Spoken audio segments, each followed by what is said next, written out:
नमस्कार। शहर का संग्राम और हर अपडेट आप तक न्यूज 18 मध्य प्रदेश छत्तीसगढ़ पहुंचा रहा है। टीकमगढ़ से बड़ी खबर आपको बता दें, मतदान के दौरान हो गया बवाल। कांग्रेस और बीजेपी के कार्यकर्ता आमने सामने आ गए। वोटिंग को लेकर यह विवाद शुरू हुआ, हंगामा बढ़ता गया।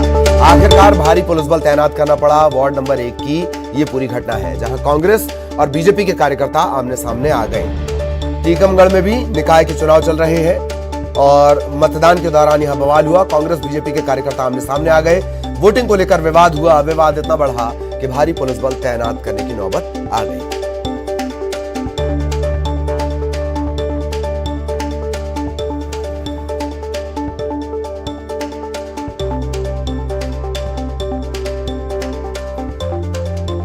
टीकमगढ़ से बड़ी खबर आपको बता दें, जहां कांग्रेस और बीजेपी के कार्यकर्ता आमने सामने आ गए। वार्ड नंबर 1 की यह घटना है। मतदान को लेकर विवाद हुआ और विवाद के बाद स्थितियां बिगड़ती चली गई।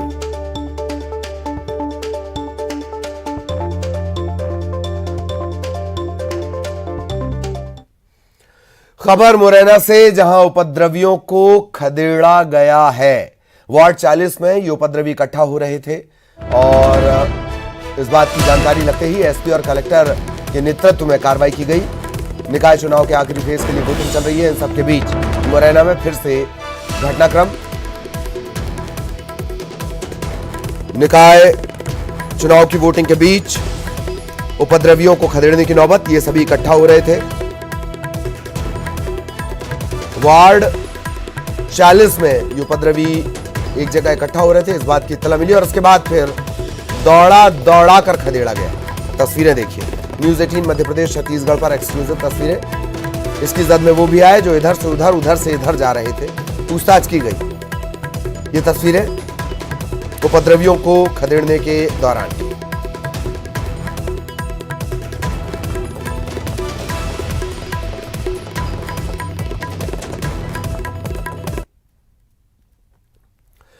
तो अलग अलग जगहों की तस्वीरें भी आ रही हैं, अच्छी तस्वीरें भी आ रही हैं, हौसला देने वाली तस्वीरें आ रही हैं। वो भी हम लगातार आपको दिखा रहे हैं। चुनाव का हर रंग, मतदान का हर रंग। रतलाम, आगरमालवा, मंदसौर, सतना, कटनी और रायसेन की ये 6 तस्वीरें। 169 नगर परिषद में चुनाव है। 40 नगर पालिका और 5 नगर निगम, जहां आज चुनाव चल रहे हैं। शहर की सरकार बनाने के लिए मतदाता घरों से निकल पड़ा है। वो कतारों में नजर आ रहा है, बारिश की फुहारों में नजर आ रहा है, अपना कीमती वोट देने के लिए।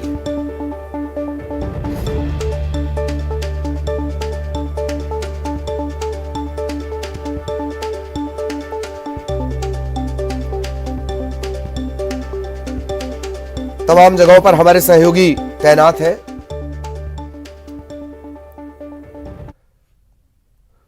तो अलग अलग जगहों से अच्छी तस्वीरों के आने का सिलसिला भी जारी है। बैरसिया आपको लिए चलते हैं। सहयोगी शरद हमारे साथ जुड़े हुए हैं। शरद के पास आपको लिए चलेंगे। शरद, क्या कुछ अपडेट है? अब धीरे धीरे वोटिंग परसेंटेज भी आने लगा है। हालांकि ओवरऑल परसेंटेज की बात की जाए तो हर जगह से उतना अच्छा वोटिंग परसेंटेज नहीं आ रहा है। शरद।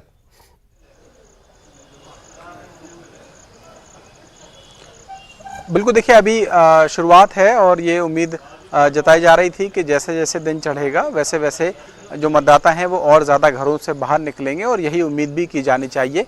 क्योंकि आज हम देख रहे हैं, क्योंकि पिछले 2-3 दिनों से लगातार तेज़ बारिश का दौर चल रहा था। उस बारिश को आज जो है दौर उसका थमा है, तो मतदाता भी घरों से बाहर निकला है। जहाँ तक बात बैरसिया की हम करें तो यहाँ पर मतदान प्रतिशत ठीक ठाक है और सुबह से ही हम देख रहे हैं कि कतारों में जो लोग हैं वो अपने मताधिकार का इस्तेमाल करने के लिए यहाँ बैरसिया में लगे हुए हैं। मौसम भी बिल्कुल साफ़ है। कुछ देर पहले ही जो जिला निर्वाचन अधिकारी हैं वो यहाँ पहुँचे हुए थे, उनसे भी हमने बातचीत की थी और उन्होंने भी यही कहा था कि लोग घरों से बाहर निकल रहे हैं, अच्छी बात है। और मतदान का जो प्रतिशत है वो भी कम से कम यहाँ पर काफ़ी अच्छा है। 11 बजे ही 30% से ज़्यादा का जो आंकड़ा है वो पार हो गया था। कुछ लोग हैं जो कतारों में लगे हुए हैं, हम उनसे जानेंगे कि कैसा माहौल है। कैसा माहौल देख रहे हैं आप आज चुनाव का? बहुत अच्छा माहौल है, बहुत अच्छा माहौल है। किस मामले में बहुत अच्छा है? शांति वातावरण में किसी कृपा से कोई का वो नहीं है। आप जो है कहाँ ये बैरसिया में किस वार्ड के निवासी हैं? मैं 16 नंबर वार्ड का हूँ। क्या देखकर वोट करने आए हैं आज? वो सर चुनाव प्रक्रिया है उसको पूरा करना है और क्या है। तो मतलब केवल खाना पूर्ति के लिए आए हैं मतलब? नहीं नहीं नहीं नहीं नहीं, अच्छे पार्षद को चुनने आए। अच्छे पार्षद को चुनने के लिए। बहुत सही बात कही आपने। आप सरकारी कर्मचारी लग रहे हैं, आप भी क्या अपने मताधिकार सरकारी बिल्कुल। कर्मचारी हैं, लेकिन हमें जी। वोट भी डालना हमारा दायित्व है, तो अपने दायित्वों का निर्वहन भी कर रहे हैं और विकास, अच्छा विकास हो हमारे वार्ड का, ऐसा हम पार्षद चुनेंगे। तो आपको लगता है कि आज जो प्रक्रिया जिस तरीके से चल रही है, जो मतदाता और ज्यादा घरों से बाहर निकलेंगे अभी? हाँ निकलेंगे, मतदाता निकलेंगे, मतदाताओं को बिल्कुल। और इस वक्त मैं आपको शरद रोकना चाह रहा हूं, बड़ी खबर मिल रही है मुरैना से। बीएसपी प्रत्याशी ममता मौर्य को खदेड़ा गया है। महापौर पद की प्रत्याशी हैं। पॉलिटेक्निक कॉलेज मतदान केंद्र पर इन्होंने वोट डाला, फिर वोटर्स को प्रभावित करने की कोशिश कर रही थी, मतदाताओं को प्रभावित करने की कोशिश कर रही थी, और उसी दौरान इन्हें यहां से हटाया गया है। शरद बैरसिया का अपडेट लगातार दे रहे हैं और ये तस्वीरें भी देख लीजिए। ममता मौर्य महापौर पद की प्रत्याशी हैं, बीएसपी की तरफ से मैदान में है। इन्हें खदेड़ा गया है।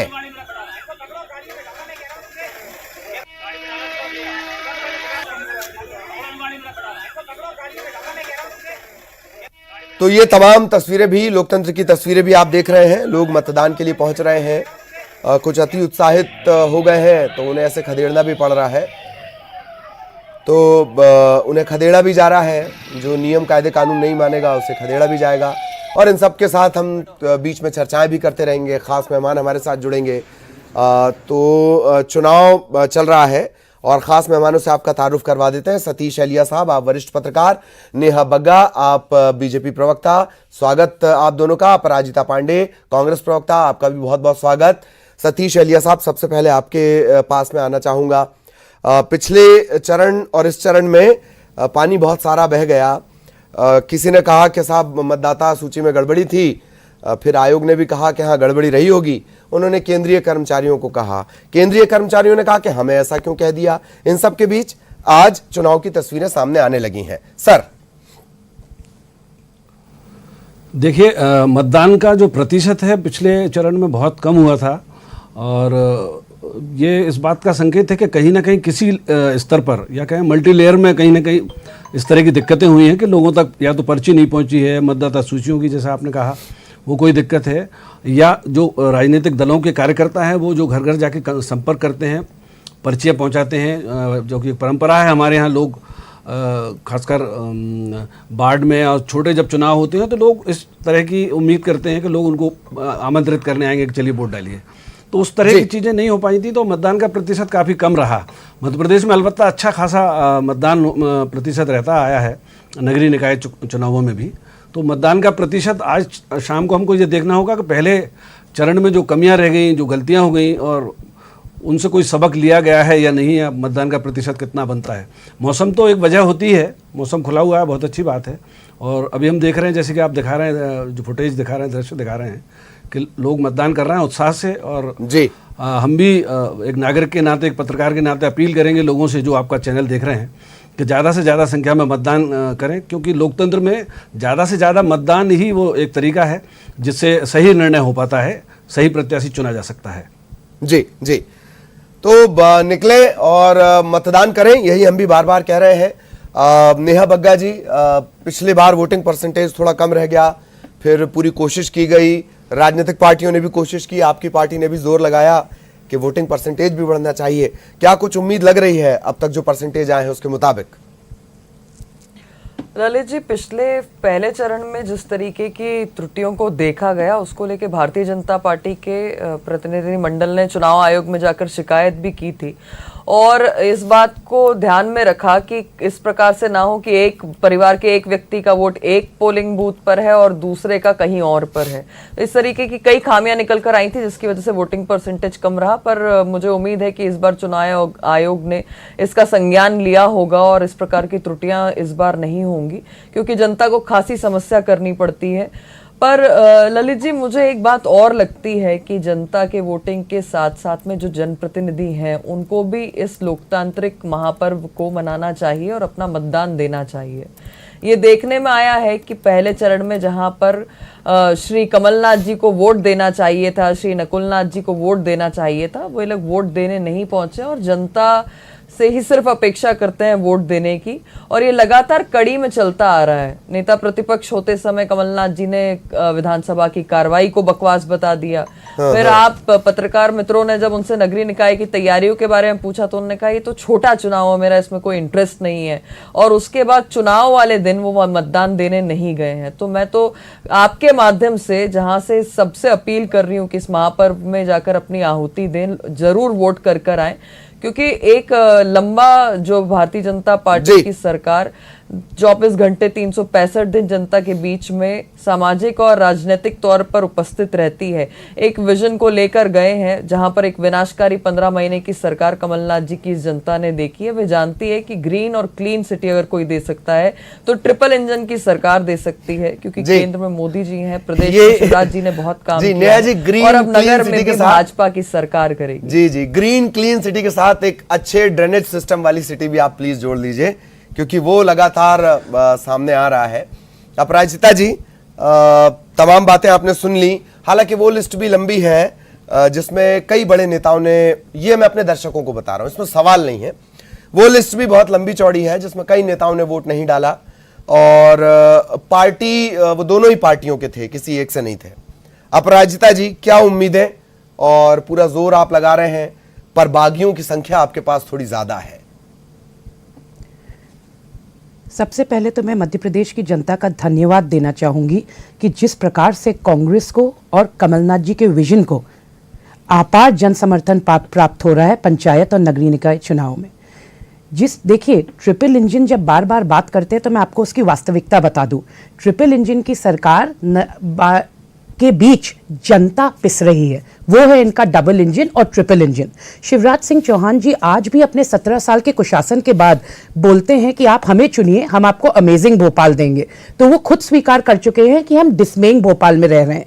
इनकी खुद की महापौर प्रत्याशी भी स्वीकार कर चुकी हैं वास्तविकता कि उन्हें भारतीय जनता पार्टी से भ्रष्टाचार खत्म करना है। शिवराज जी बार बार कहते हैं कि अब प्रदेश का उदय होगा। अरे, जो 17 साल में प्रदेश का उदय नहीं हो पाया वो अब क्या कर पाएगी सरकार?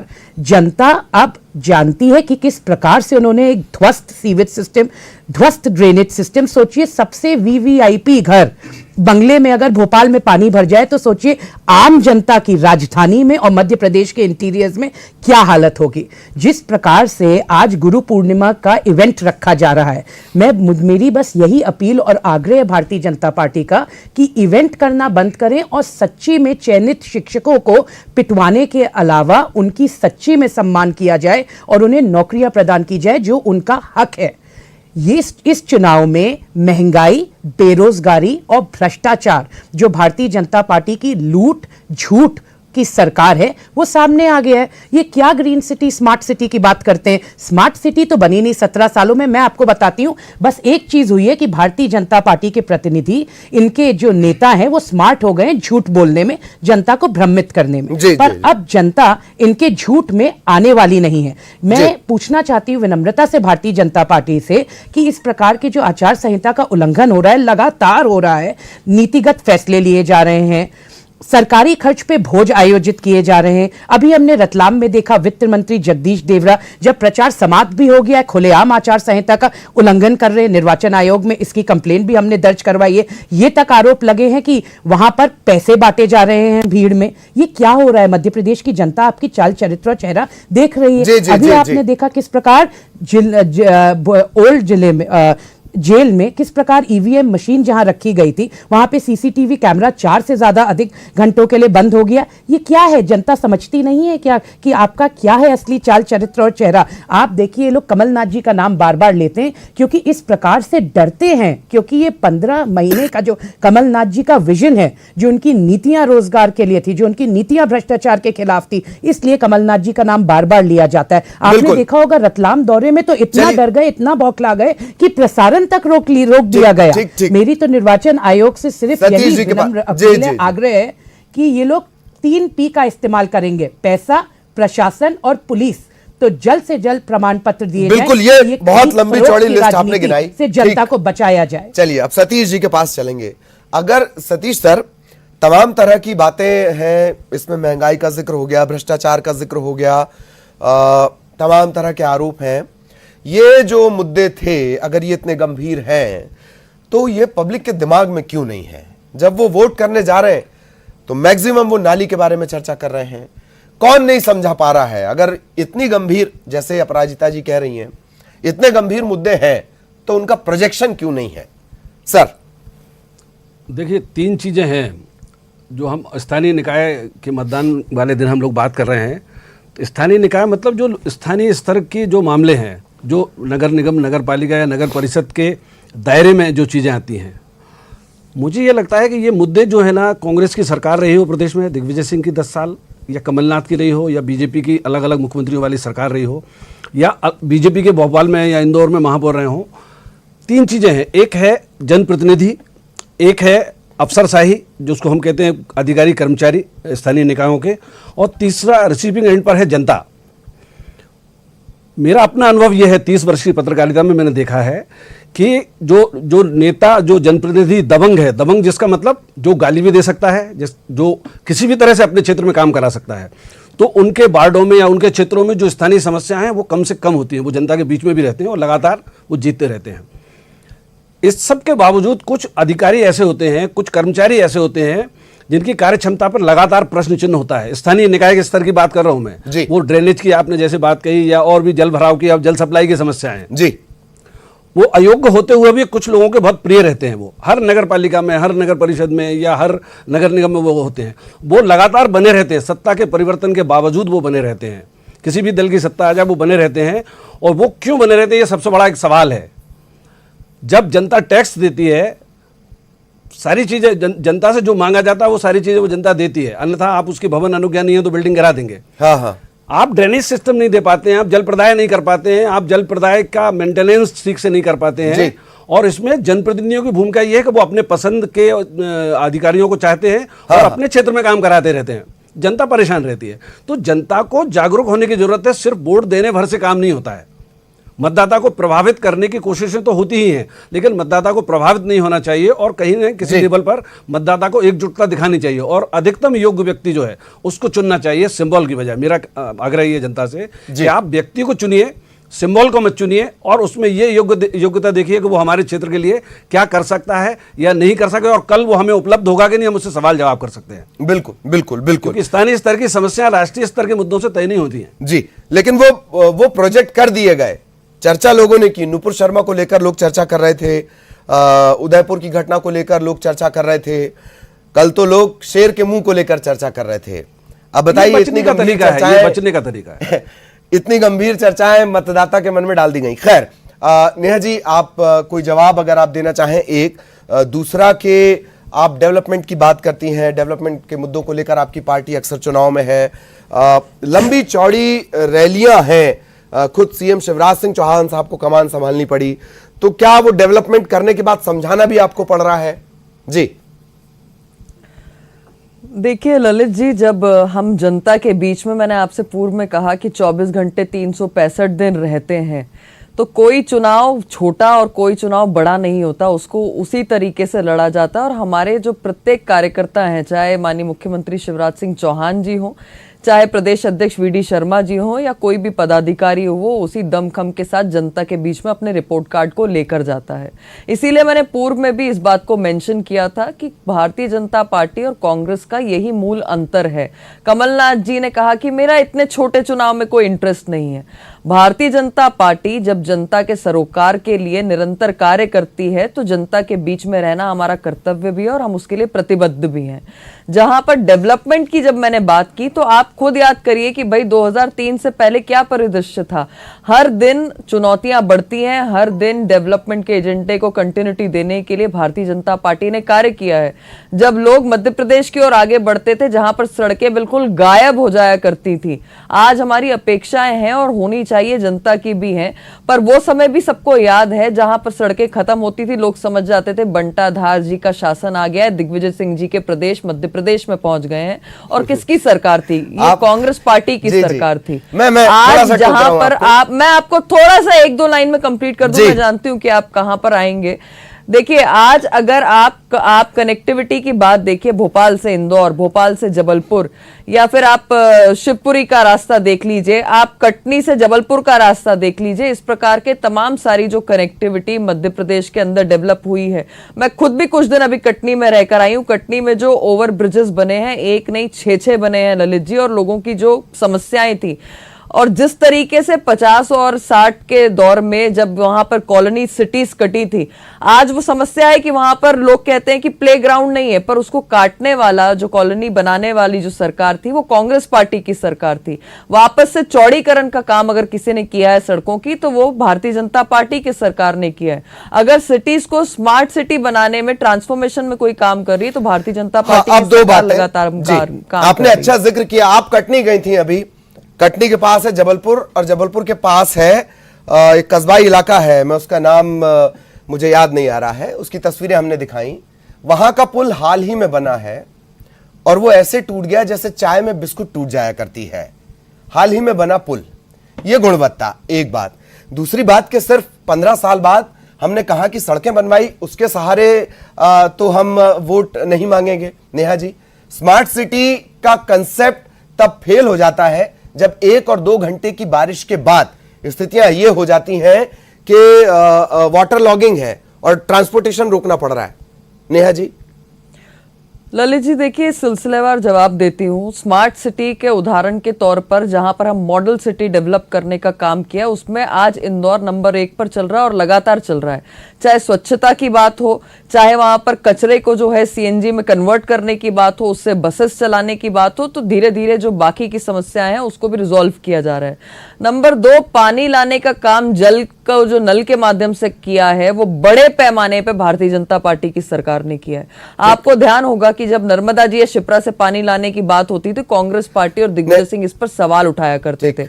नंबर तीन, आप जो बात कर रहे हैं भ्रष्टाचार की, ये बात मैं भी स्वीकार करती हूँ। कई बार ब्यूरोक्रेसी की वजह से सरकार की तमाम सारी जो कोशिशें होती हैं वो भी विफल होती हैं। इसीलिए भारतीय जनता पार्टी के कैंडिडेट्स ने कहा है, जिसको अभी अपराजिता जी भी मेंशन कर रही थी, ये बात सत्य है कि भ्रष्टाचार बहुत निचले स्तर पर होता है और उसको लगातार जो है लगाम लगाने की आवश्यकता है, और उसका प्रयास भारतीय जनता पार्टी ने किया है, और उसको सुचारू रूप से चलाने के लिए भारतीय जनता पार्टी कार्य भी कर रही है। अब मैं आपको रोकना चाह रहा हूं, बहुत कम वक्त के लिए, दरअसल थोड़ी देरी भी हो गई थी सभी मेहमानों को जुड़ने में।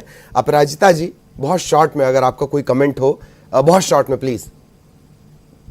बातें तो बहुत हो गई, पर वास्तविकता यही है ललित जी कि पंचायत चुनाव में लगभग 70%, कहीं कहीं 80% कांग्रेस समर्थन जीत रहे हैं।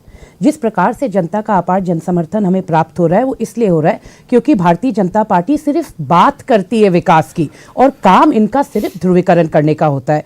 17 सालों में अगर आप आके ये कह रहे हैं कि भ्रष्टाचार ब्यूरोक्रेसी के कारण हो रहा है, तो कहीं ना कहीं आपकी व्यवस्था फेल है, आपके चीफ मिनिस्टर फेल हैं।